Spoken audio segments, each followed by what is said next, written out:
Puisque nous parlons d'enquête et du travail de la police, vous avez peut-être été confronté à la lenteur des procédures. De très nombreux dossiers de plaintes s'entassent dans les commissariats. Des victimes attendent des mois, parfois des années. Pourquoi un tel engorgement? Que se passe-t-il? C'est l'enquête de ce 20h. Elle est signée Benoît Cristal, Raphaël Maillochon et Patrice Roubaud. Des policiers excédés nous ont transmis ces photos de leur bureau qui débordent de dossiers. Il s'agit de plaintes en attente d'enquête depuis plus de 5 ans parfois. Le ministère de l'Intérieur reconnaît l'existence d'un stock de 2 700 000 plaintes non traitées. Il n'y a pas que des délits mineurs, il s'agit parfois de plaintes pour agression sexuelle, voire pour viol. Conséquence logique, des centaines de milliers de Français restent sans nouvelles de leurs plaintes. C'est le cas de Maxime, victime de harcèlement en ligne. J'ai toutes mes plaintes. Depuis 9 ans maintenant. Jusqu'à 2015-2016. Diffamé sur les réseaux sociaux en raison de son homosexualité, il attend une réponse de la justice. Usurpation d'identité, harcèlement moral, atteinte à la vie privée, provocation à la haine. C'est des personnes qui continuent d'harceler d'autres personnes. Donc à un moment donné, il faut qu'il y ait quelqu'un qui puisse aussi les faire condamner.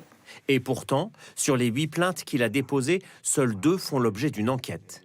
Les 6 autres sont ignorées alors que les faits sont répétés et leurs auteurs identifiés. Ils savent pertinemment que de toute façon, ils n'iront jamais devant un juge. Aujourd'hui, je ne sais pas si ça vaut le coup d'aller en commissariat et de déposer plainte tout seul. Est-ce que ça vaut certainement plus le coup de prendre un avocat? Moi, je sais que j'ai plus la garantie que mes plaintes soient prises en compte sérieusement. Cet officier de police judiciaire désabusé reconnaît anonymement que ses services sont débordés. Quand on voit, on a un placard qui est avec 400 ou 500 dossiers, voire plus même, il y a des collègues qui ont jusqu'à 800 dossiers. On en fait sortir un, il y en a 10 qui rentrent. Donc les victimes, à côté de ça, elles n'ont pas leur préjudice qui est réparé et la réponse de la police n'est pas adaptée. Je ne crois plus en mon métier. Et on est dans la réaction, on n'anticipe pas les problèmes et on les subit plutôt qu'autre chose. L'administration est consciente du problème. Nous avons pu nous procurer ce rapport confidentiel de l'inspection de la police et de la justice. Il affirme que le travail des enquêteurs n'est pas défaillant. Il clôture près de 3 200 000 procédures par an, mais le nombre de plaintes déposées, lui, explose jusqu'à 3,5 millions l'année dernière.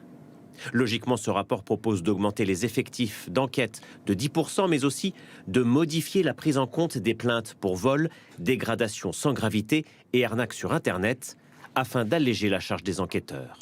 Ces plaintes deviendraient des mains courantes. Il faut déjà faire accepter la main courante, c'est-à-dire qu'une simple déclaration qui n'ouvre pas de procédure, qui n'est pas chronophage et qui n'exige pas d'investigation longue, de faire en sorte que ces simples mains courantes puissent servir notamment au remboursement et à la prise en charge par les assurances. La police envisage aussi de recourir à l'intelligence artificielle pour la rédaction des plaintes. En attendant ces solutions, les enquêteurs n'ont qu'une priorité officielle, traiter en urgence les plaintes pour violences intrafamiliales. Elles ont augmenté de 30% cette année.